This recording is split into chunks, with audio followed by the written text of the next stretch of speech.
Hey everyone, this is Jared. So I haven't reviewed a smartphone for folks on a budget for a while because for me they kind of began to sort of plateau. But then the Umi Super was sent to me and I was like, yeah, sure, I'll review this. Okay, so to keep you interested, let's quickly go over what this device offers for less than 250 bucks.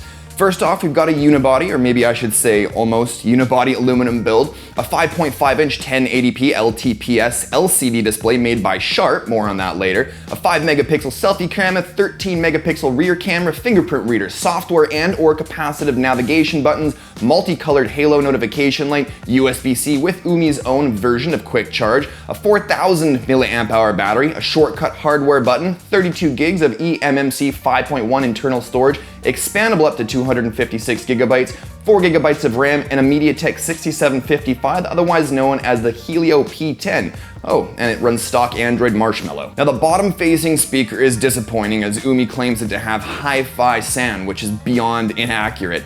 The fingerprint reader is accurate 95% of the time and is just as fast at unlocking the device as most others. The SIM tray offers support for dual SIM cards as well as an SD card, and more to that, we also get adoptable storage thanks to Android Marshmallow. And as I mentioned earlier, we're looking at a 5.5-inch Full HD LTPS display that's made by Sharp. And actually, Sharp happens to make my favorite LCD displays because they always have awesome viewing angles, very sharp lines, and awesome color reproduction with nice and deep black levels. This is a corner that Umi didn't cut, and I'm very pleased about that. But moving into the software, we're looking at pretty much stock Android Marshmallow. I did, however, install Nova Launcher because the stock Android launcher just doesn't quite do it for me.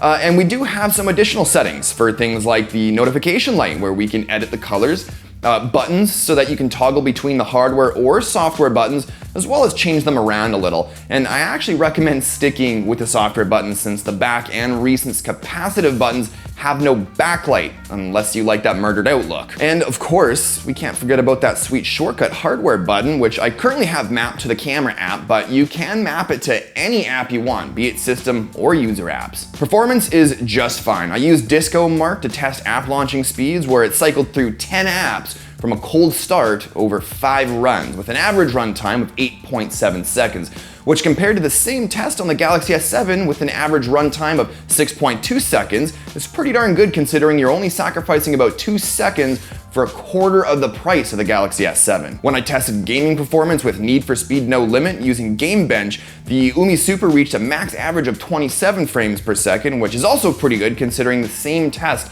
on the Galaxy S7 gave us an average of 29 frames per second, only 2 frames per second better. So what that tells me is it's a fast device that can keep up with your day-to-day tasks pretty much just as well as most flagship devices. Now the main 13 megapixel camera is from Panasonic, and it's supposed to produce better images than what we normally see from other Chinese devices in the same price range, though all I see is the same camera app and the same quality pictures with poor low light performance and only okay photos in direct daylight, with the 5-megapixel selfie cam not really worth mentioning. This is one of those areas where I could tell Umi cut corners to keep costs down. That said though, the 4000 milliamp hour battery is fantastic. We're streaming YouTube videos over Wi-Fi from 100% battery to 9%. I got a screen on time of almost 8 hours at 50% brightness. I mean, come on, that's pretty darn good, especially if you take that number and spread it out over an average day's usage. So with all that, I think the Umi Super's strengths lie more so with its performance and battery life, where its weakness is its speaker and cameras. But if you take into consideration the price,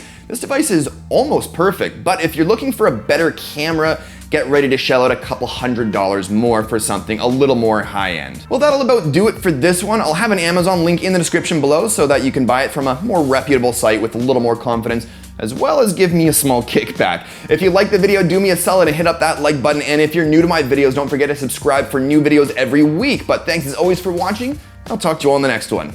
Cheers.